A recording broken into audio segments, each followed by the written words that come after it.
being here. I had been really excited over the last few years to start writing music. I came to this fairly late, and at the time it seemed like a really great idea, and then I realized all of a sudden that my pieces would be put on programs with real composers. That's nerve-wracking.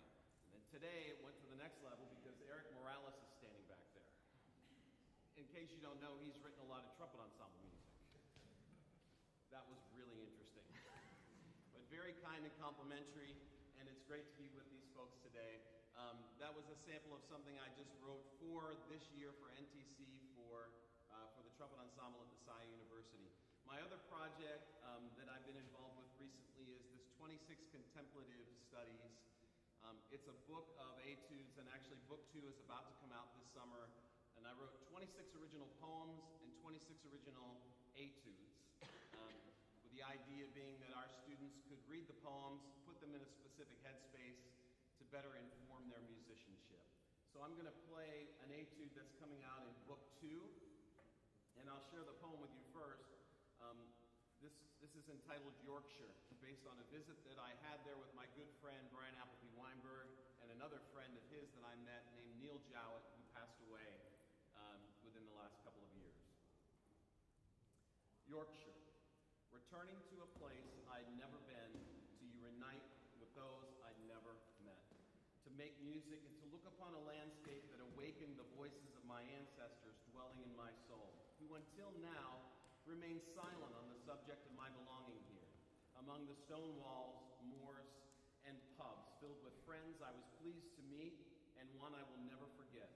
A musician's kindness emerged among the dells, which for me defined a country, a way of life, and devotion to one's craft and community, lacking in so many places, but as evident here as the hops that bloomed. Thank you. That's okay. The hops that bloomed in the pints we shared, and the curry and the tea and the laughter which remains, because even after death, kindness outlives everything, including the music, which I can still hear when I close my eyes on a winter's night next to the fire and raise a dram to Neil.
This mic is more for the live stream than you. I know you can all hear us just fine.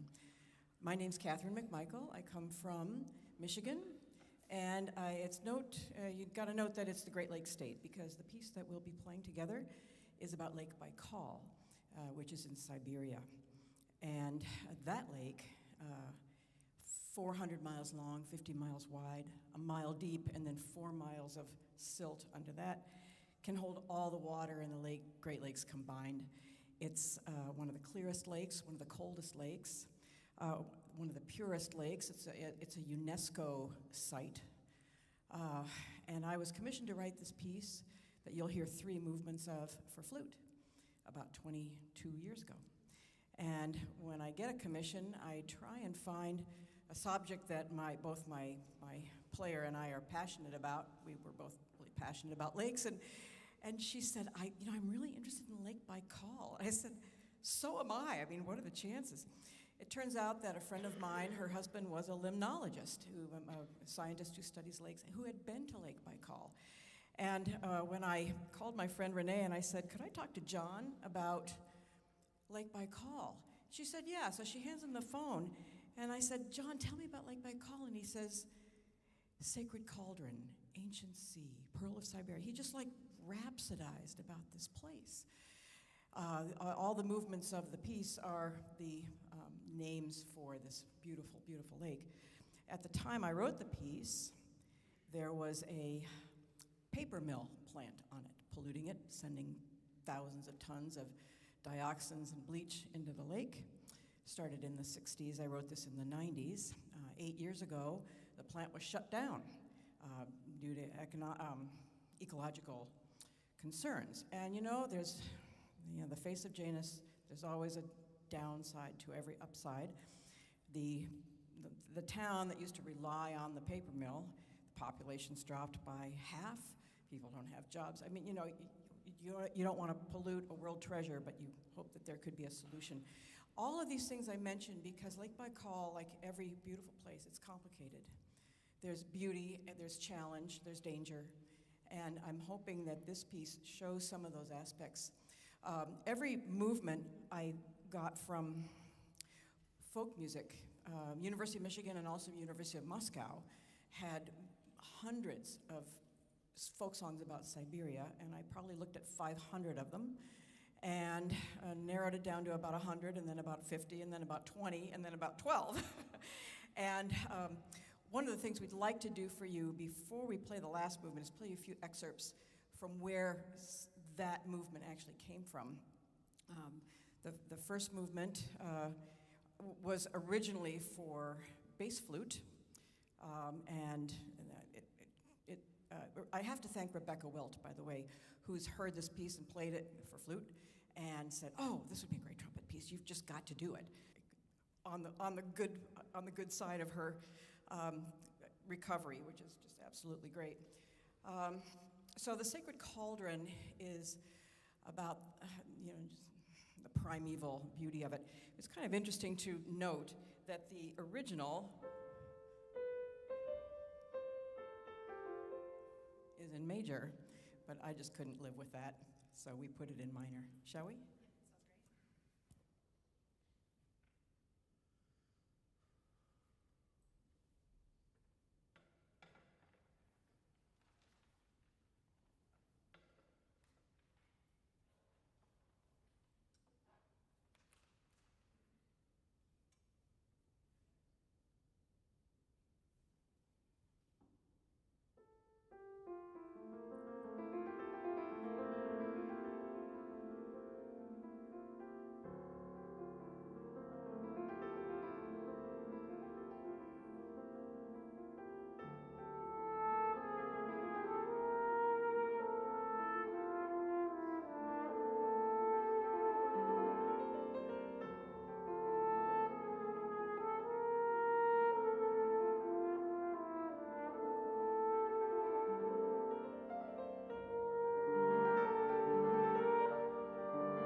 of Siberia was the piece I was looking for after looking at 500 folk songs and finding the 12 I liked. And I still didn't have the one I needed. And there's a community college in Saginaw, it's Delta Community College, and I went up there, like just, I don't know what I was looking for something. And I found a cassette tape called Songs of Siberia. I thought, oh, okay, I mean, cassette tape, right? So I took it home, and the first cut on this cassette tape was this baritone, Russian baritone, singing with this balalaika orchestra, just from the gut, absolutely gorgeous. I had to take it.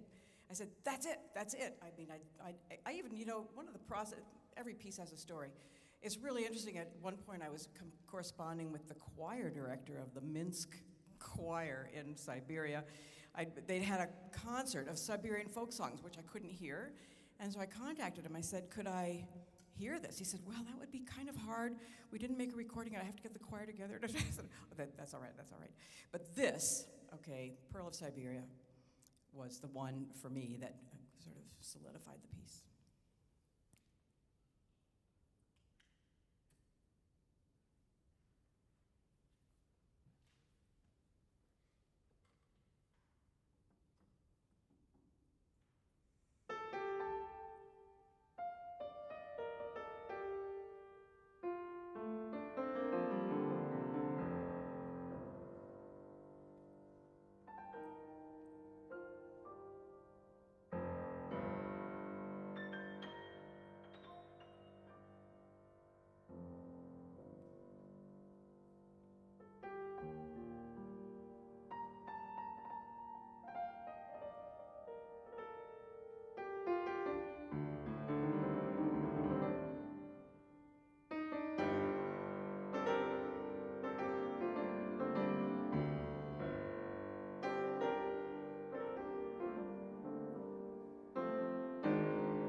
You can see why I just had to use that. Okay, so the last movement is a medley of 10 folk songs.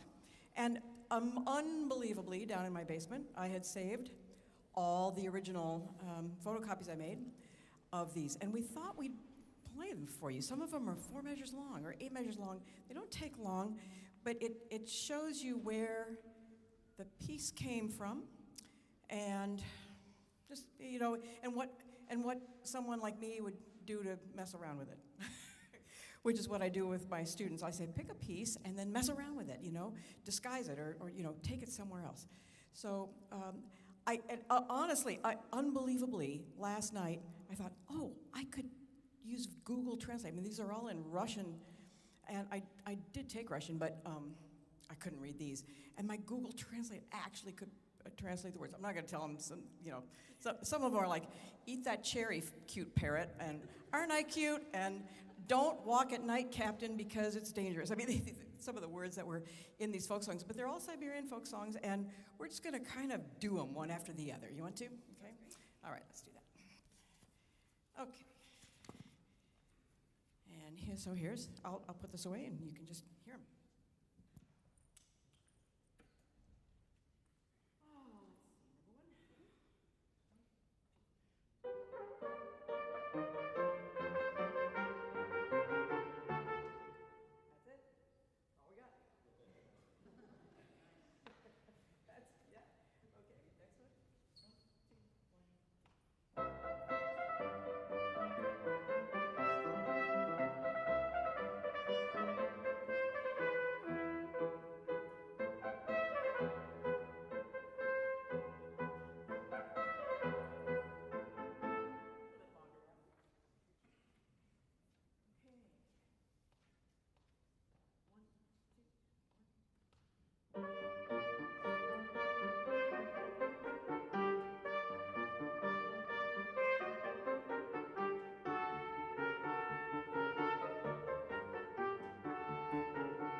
This is the one where I'm really cute.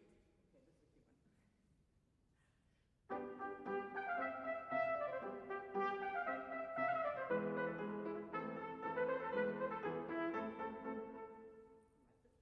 And she does have that extra note.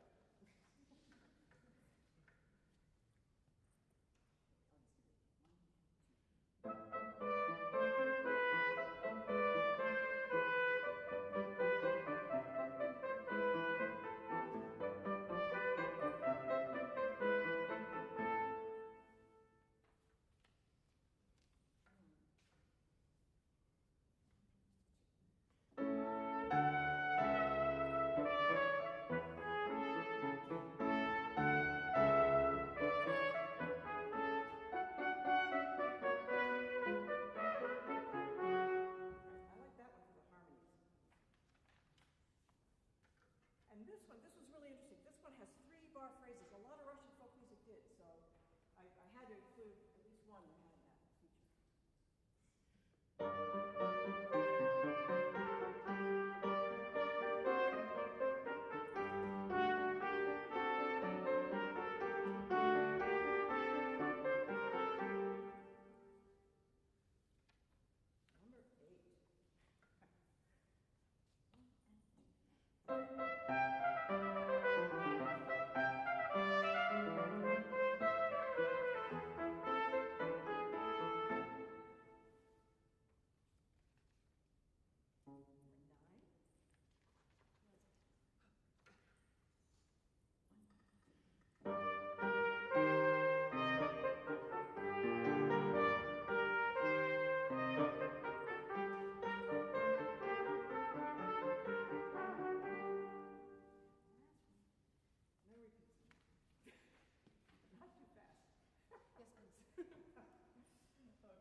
One feature of a lot of Russian folk music anyway, they like to get faster at the end. You know, Dvorak loved that too. If you've played any of the Dvorak Slavonic dances, it's a real feature of the genre.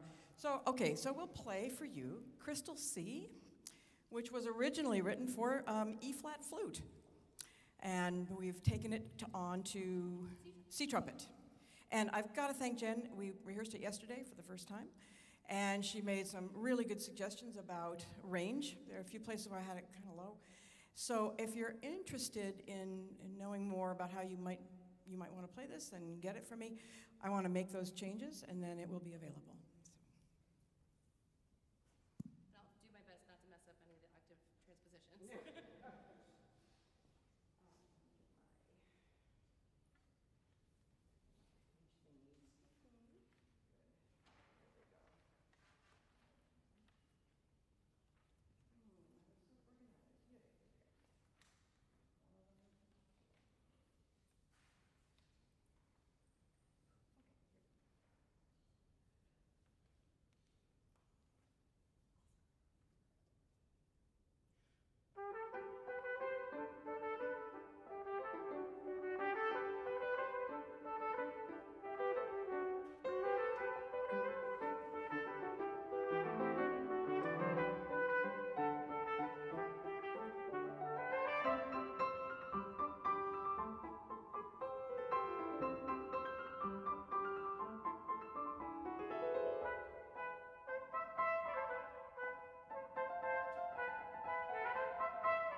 gotta do that ending again. I'm sorry. I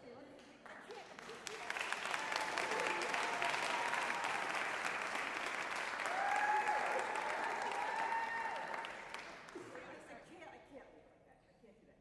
I thought I had it memorized, but anyway, how I feel in one. Oh, great. Can you do that?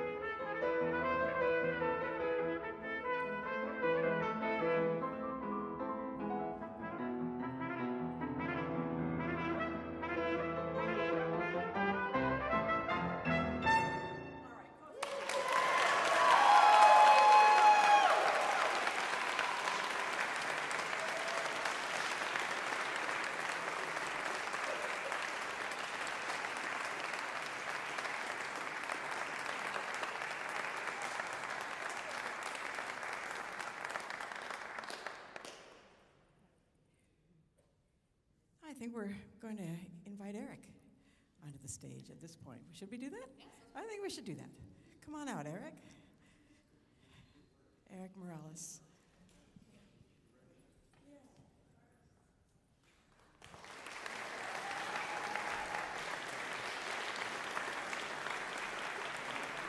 Hi.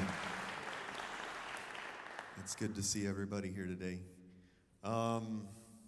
First of all, I want to thank everybody from the bottom of my heart for playing my music for the last 20 years. It's been quite a long journey, but at the same time, I want to apologize for putting all of you who've played my music through some torture in the process. As you know, for those of you who don't know me,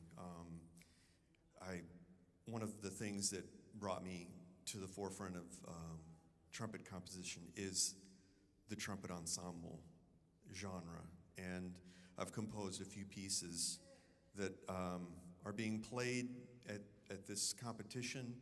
I started doing this way back in the early 20s, 2020s, not 1920s. Anyways, today what you're going to hear is a piece of mine called Passion Dance. And originally this piece was designed for trumpet, violin, and piano. But today we have the honor of hearing it using a flugelhorn in place of the violin part. Okay, so with that in mind, I don't want to waste any more time talking. I know you'd rather hear music. Well, by the way, I think all three composers are going to come to the stage afterwards to take some questions, because I'm sure you'll have some questions for us. So, without any further ado, we're going to play for you the Passion Dance.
Thank you so much. That was beautiful. That's obviously a tango-based piece. It is the piece is inspired by Astor Piazzolla's works and other things that I'm sure you could hear that in it. At this time, though, I think we're going to answer some questions. So if anybody in the audience has any questions for the panel, we'll bring out the other composers as well. Bill, and yep.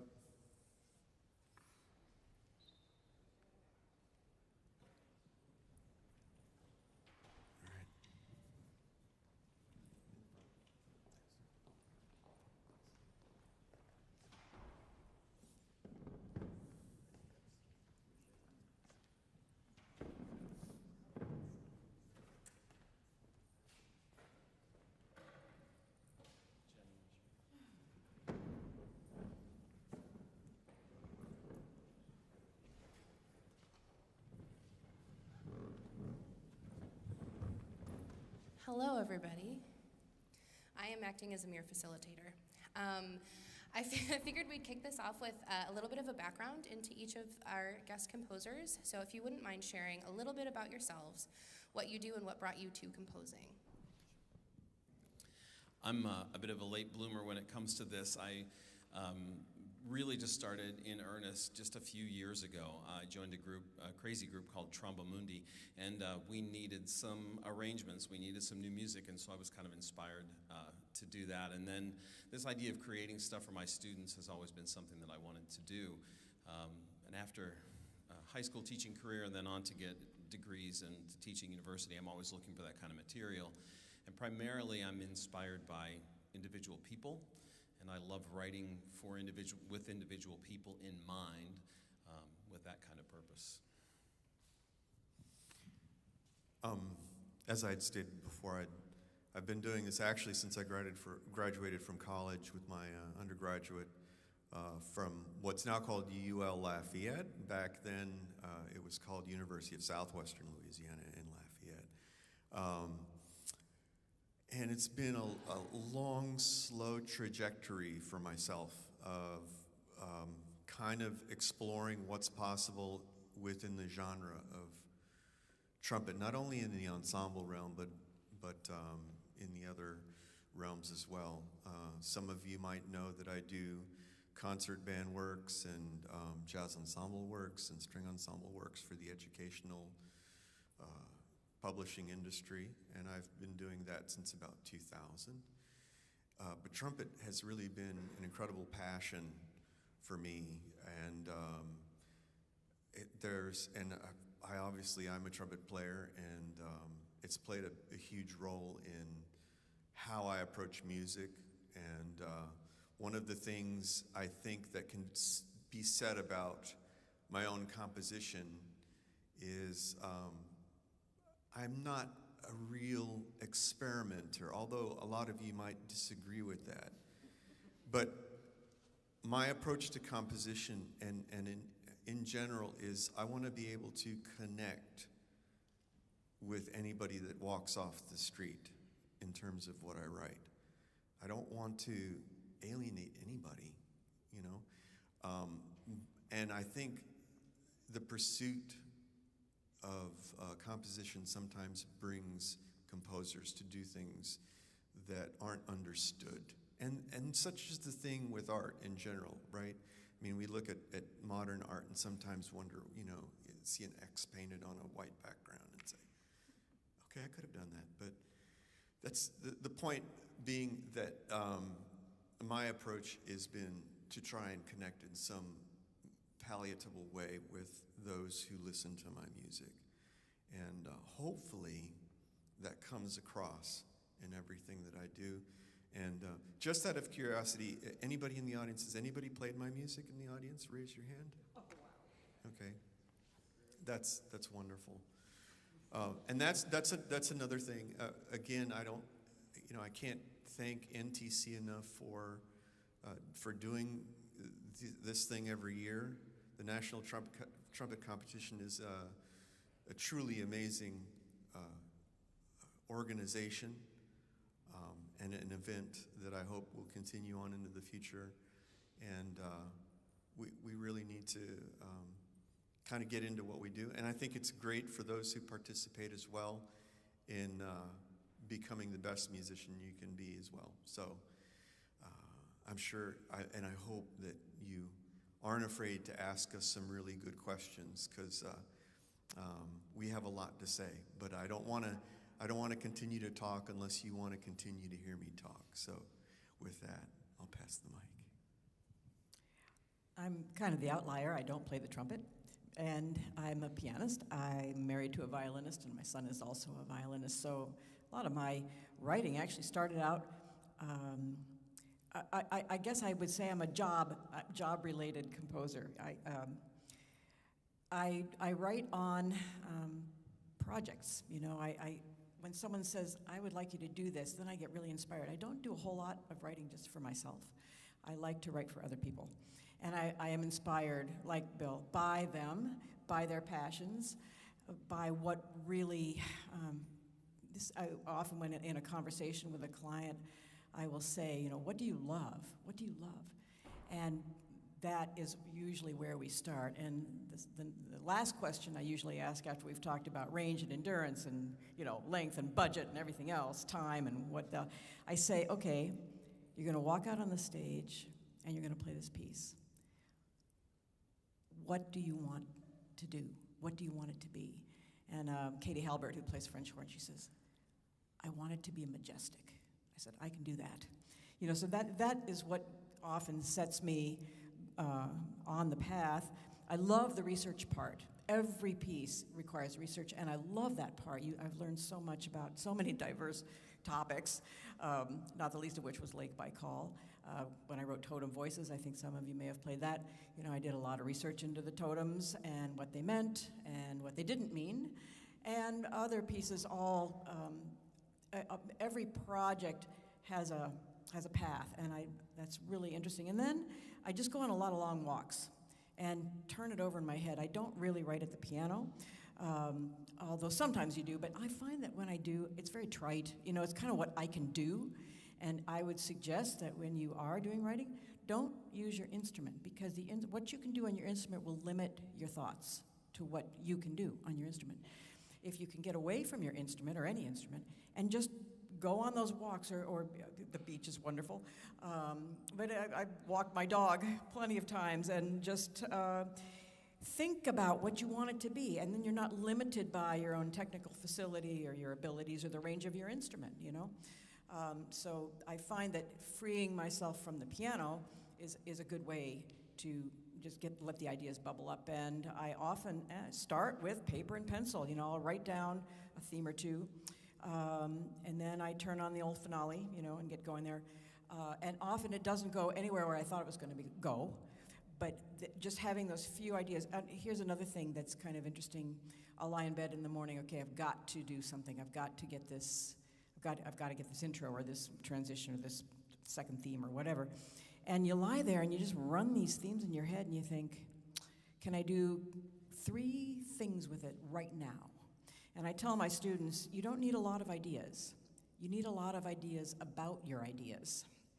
You need, what can I do with this idea? And maybe you could see from our last movement, you know, all the different things you could do with a simple folk song. I mean, it's just really cool. It's fun. It's like, what could I do? What could I do? So those are some of the things that I keep in front of me. The last thing I'll say about, I think every writer needs a philosophy. I write for the player. I want my player to be happy.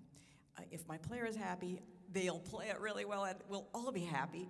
And I love to, like for example, I was writing an orchestra piece, and my good friend she played second oboe, but she also had an oboe d'amore, and she also played English horn. I said, so Ellen, I'm going to write this piece, and I'll write for you whatever instrument you want to play. She says, I want to play oboe d'amore. I mean, that was just so cool to be able to write her. Then I had to rewrite it because I'd written it for English horn, but that section, because the ranges are a little different. But I like to write for the player, and we have a lot of conversations about what's your favorite note.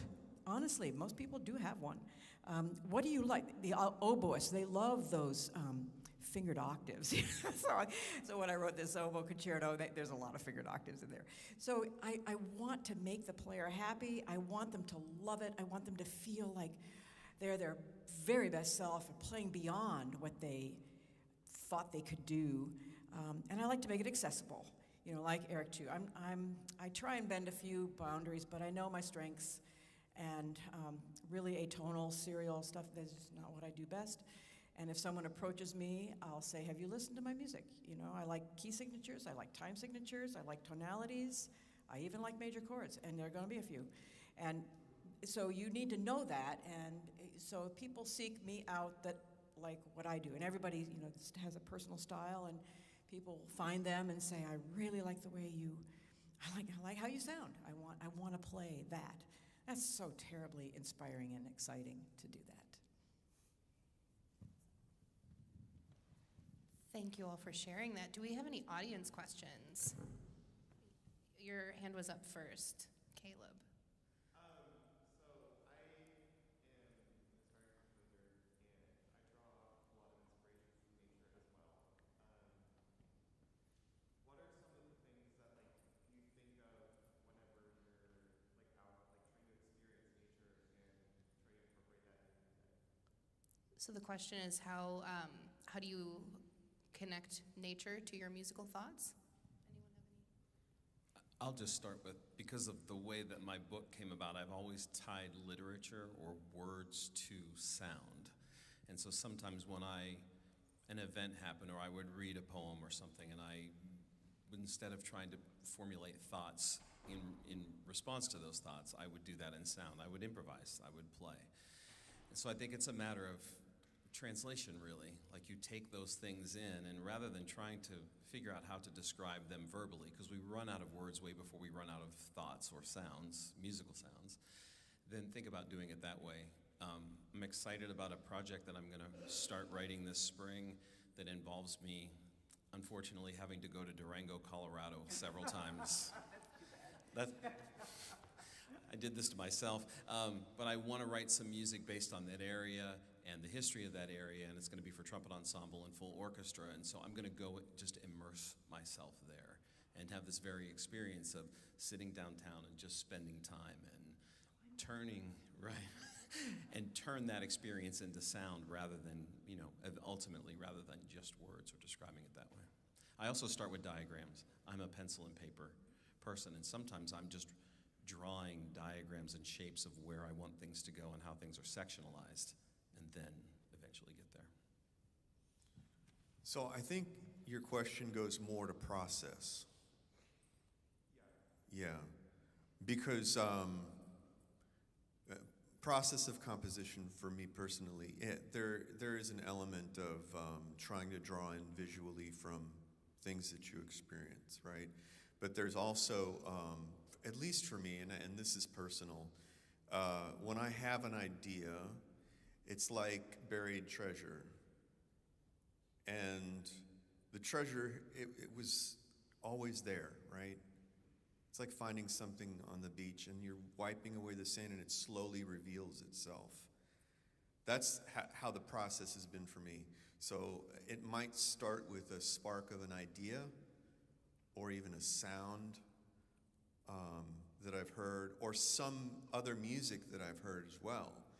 For instance, the last piece you heard, the tango music of Astor Piazzolla, was a big influence in that piece. So for me, the process is more finding inspiration in some type of subject, regardless of whether it be nature or science or mathematics or sounds. And I think for me, that opens up a bigger palette to work with, if that makes any sense. I also like to write about nature. I mean, who doesn't love it? Often, I'll go with colors. For example, the forest is green, and for me, green is D, the key of D, and blue is the key of G. And it was really a problem, really, writing this piece for Katie Halbert on French horn, because she wanted a piece about Lake Superior. And of course, the lake is blue, but horn players like flats, and I couldn't put it in G major, so I had to compromise and put it in G minor. But I will relate the most interesting nature experience I had. I was in Antarctica a couple of months ago and actually got on the land. I mean, it was, you could talk to me about that. That's the most incredible place I've ever been. And I had to put together a slideshow, which I'll be giving next week for several organizations. And I'm looking at the slides of the pictures I took, and they're just amazing. And I'm thinking, I really need some music. And I'm thinking, oh, well, I could find some music about Antarctica. Oh, I'll just write it. It'll take me less time than to try and find something. And so what I did, I just thought about the vastness, and the purity of it, and it's sort of indescribable, and it's very blue. So I picked two of my favorite instruments, which happen to be flugelhorn and soprano saxophone, piano, and then strings. And I just did this on Finale in an hour. You know, I just had this string chord progression, never changed. I mean, the way the strings chimed in, and then the piano just had a sort of an ostinato, and the flugel and the soprano saxophone just had these undulating lines, and then I looped it because it's endless. I was really happy with that. It's not meant to be exactly like a performance piece like this. It's more what I would call a landscape piece, where you're just trying to. The thing about nature is you're not trying to actually portray the mountain or the tree or the lake. You're trying to portray how it makes you feel when you see it and when you're on it. I'm a hiker, you know. I hiked in Patagonia, so that culminated in a piece that'll be at the ITG in June. If you're there, you'll hear it. But it's how you feel when you're there, and that's really what you're trying to get into. And if trumpet is your medium, maybe that's the instrument, but not necessarily. You know, it doesn't have to be that.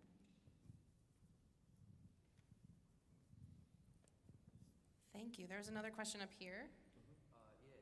Whenever you all are dealing with writer's block or any sort of creative block where you don't feel like your creative juices are flowing and it's just difficult to sit down and write and get started, how do you deal with that?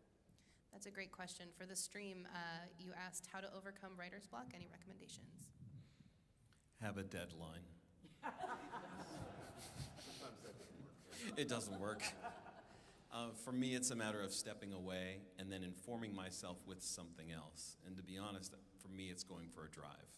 I've written a lot of music in the car, driving, that ultimately ends up fully formed. By the time I get home, I just can't wait to click it in or write it down, and because that's what I need to step away from it in that way. You know, like Eric's saying, it's there. It's there. It's just a matter of uncovering it. And you have to find, for me, it's finding things that allow me, whether it's a bike ride or go for a drive or whatever, to create space in my mind to let it emerge. I can tell you, even when I complete a piece of music, it's never done. And even published pieces of music, I'm constantly thinking about how I could have done or approached something in that piece better, and that really bothers me. That's one of the hardest parts about having a work published. And I mean, we can see that with great composers. Stravinsky had numerous versions of his works as well. And I think part of that has to do with we are always thinking of ways, as we grow as composers, of making it better. But to your point of the writer's block thing, every day that's a battle for me, every single day. And for me personally, I'm not the type of, I would be a terrible film composer. Film composers have to write 90 minutes worth of music in a week. I don't know how John Williams does that and creates, he's so prolific. I wish I could do that. I can't. That's not my part of how I compose, and it takes a long time to really come up with something great, and that's probably, and as you grow older, it becomes harder, at least for me. I mean, I don't speak on anybody else's behalf. I speak on my own behalf, but I know that as I age, that the ideas aren't as plentiful. At some point, even Aaron Copland stopped. he stopped because he felt like he had nothing more to offer. And so he just stopped, right?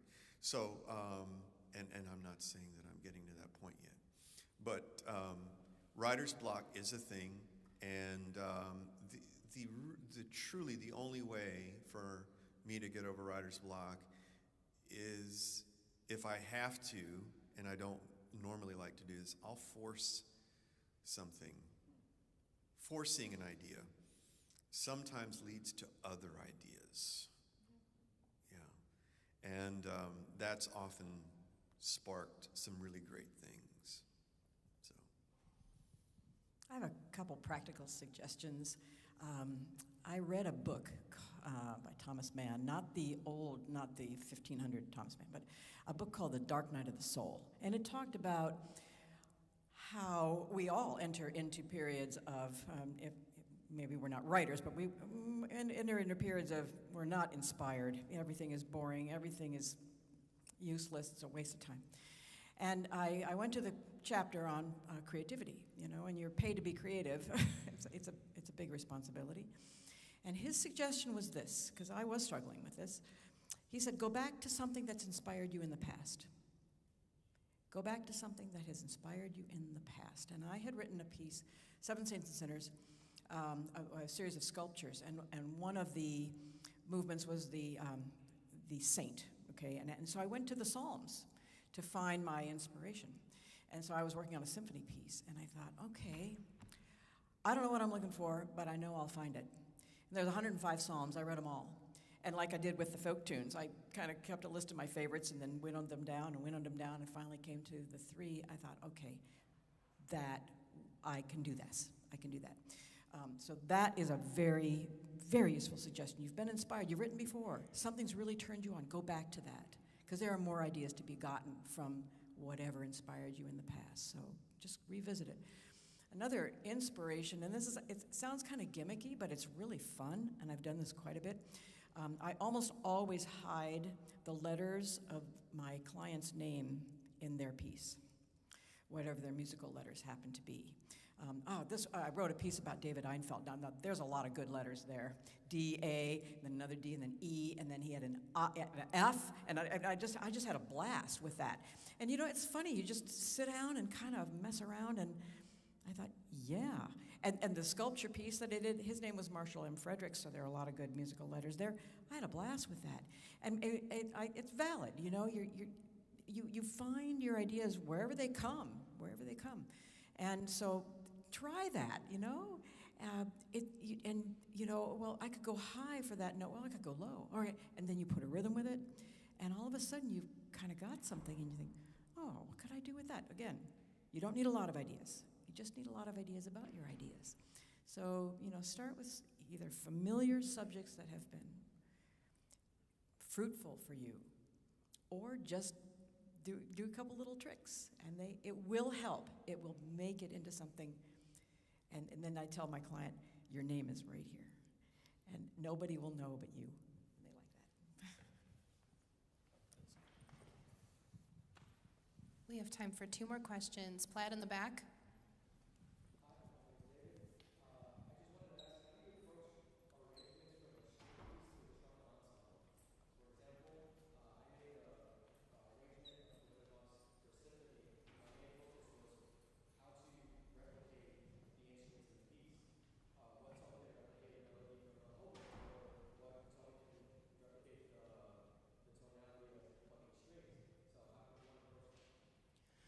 Excellent question.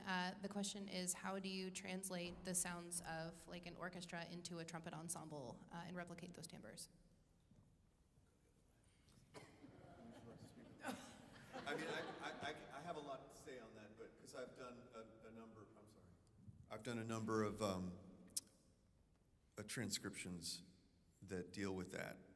But I'll just say briefly. yeah, I've only done one piece for trumpet ensemble to date. I hope I do more, but I've done quite a few transcriptions and adaptations for other instruments. And I think what you have to go for first is making it idiomatic to that instrument. I played the Holberg Suite the other day. Grieg wrote that for piano, and then he orchestrated it. The orchestration is nothing like the piano part. I mean, the strings going dum da da dum da da dum da da dum da da dum, and the piano's going da da da da da da dum. He made it idiomatic for strings.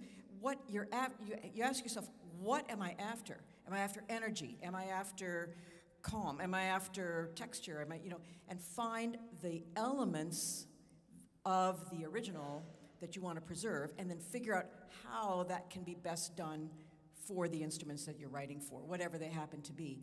I mean, if I tried to do this on the piano, it's just not good. But Grieg gave us this,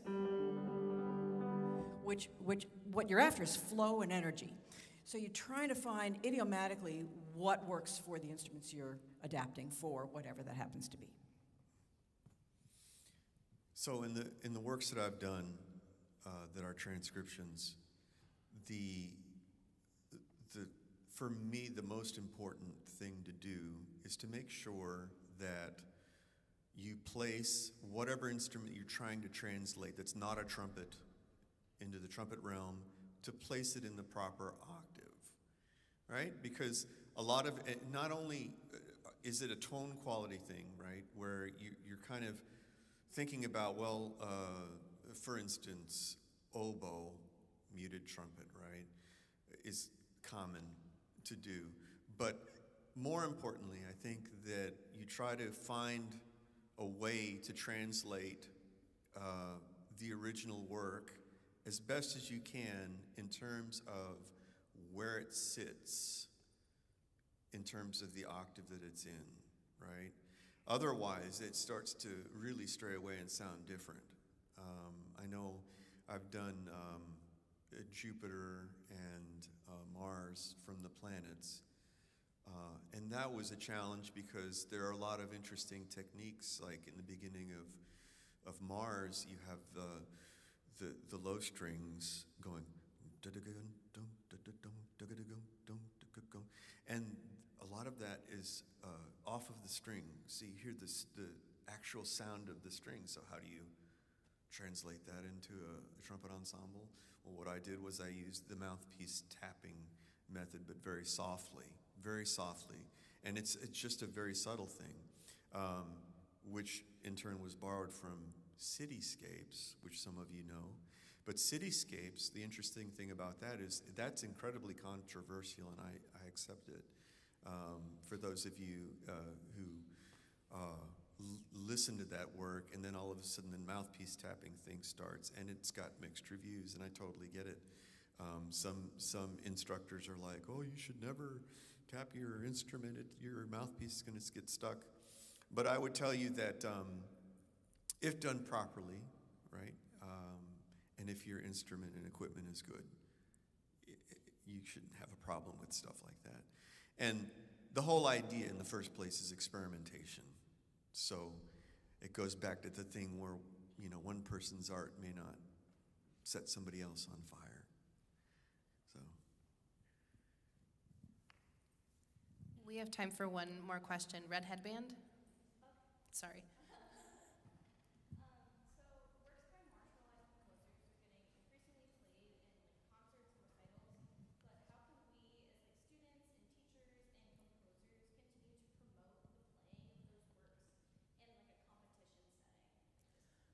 Excellent question. Your question is how to promote works by marginalized composers in a competition setting.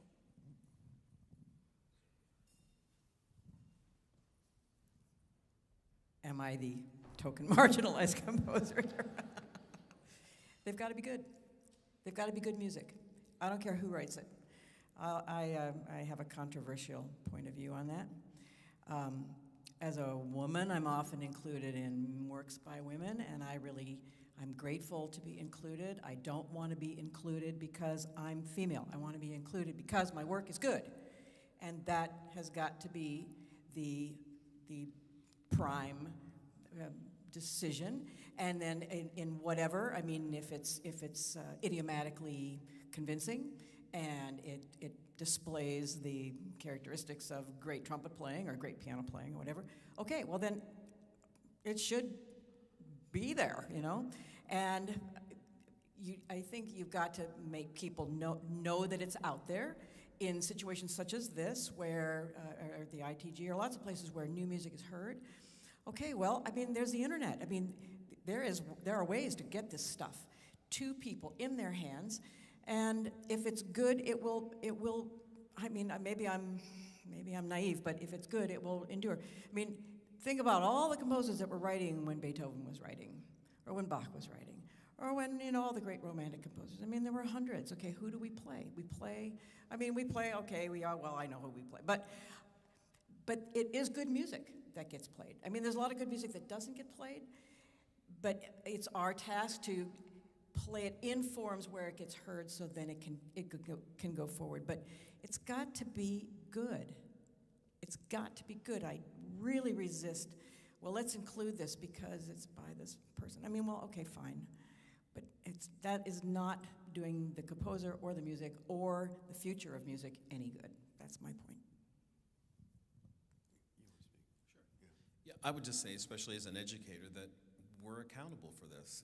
We're responsible for it. And it's not going to be a grand gesture that gets this done. It's going to be a lot of small gestures along the way, and it's going to be a lot of personal relationships. If you are able to put money together to commission something, you get to choose who writes that music, and you get to make an informed decision about that, based hopefully on quality, but also on other things too that you hope to bring to the front. And it's all about us remaining current with who's out there and who's writing and who's doing really great stuff and who deserves to have a light shine on them. And as educators and people who can raise money to commission, that's our responsibility. And also remember that it's a long process. It's the John Williams of the world. We're not going to see a whole lot of that. I was speaking with a good friend last night about that, where we were talking about Broadway and how Andrew Lloyd Webber was just amazing, and how John Williams was amazing, and all of this. But the reality is we don't see a lot of that. We don't see a lot of great composers. We see a handful, don't we, that really make it out. And for myself, it was years and years of just doing it and hoping that somehow what I was doing was innovative enough, but yet enjoyable enough. Now, to your point of bringing marginalized composers to the fray, the bottom line, and I second your emotion about that, in that the music has to be good. You have to be able to reach out with your voice and develop your voice well enough so that when your music gets played, and this is not a bad thing, but when your music gets played, what's your name?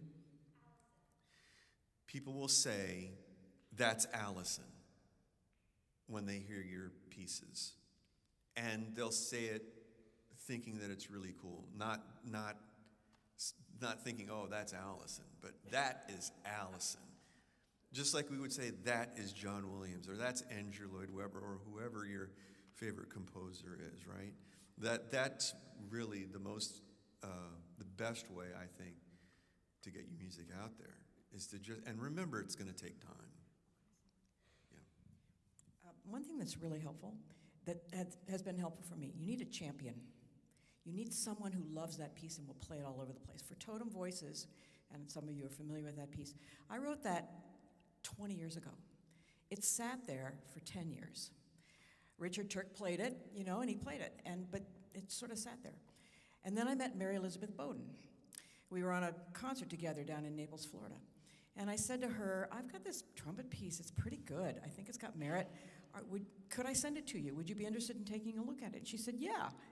She was always looking for new stuff. I mean, she's this monster player if you don't know her. And she's concertizing all over the world, and I sent it to her. She says, "I love this thing." So she's played it everywhere. It's on recordings, it's been on TV, it's been on the radio, and now it's been at the ITG. I mean, you need a good piece with a great champion. Wow. I mean, that, you sort of hope that somebody will adopt that piece, make it theirs, and play it for people and talk about it. I have a saxophone champion also, and a flute champion. And it's very helpful when someone just takes it under their wing and says, this is great, and everything she plays is great. I mean, everything she writes is great. So that's very helpful too. And sometimes it's luck of the draw, but if you can find that, that's a great help in getting it out there. Awesome. That was all the time that we have. Can we express our gratitude to the three composers here?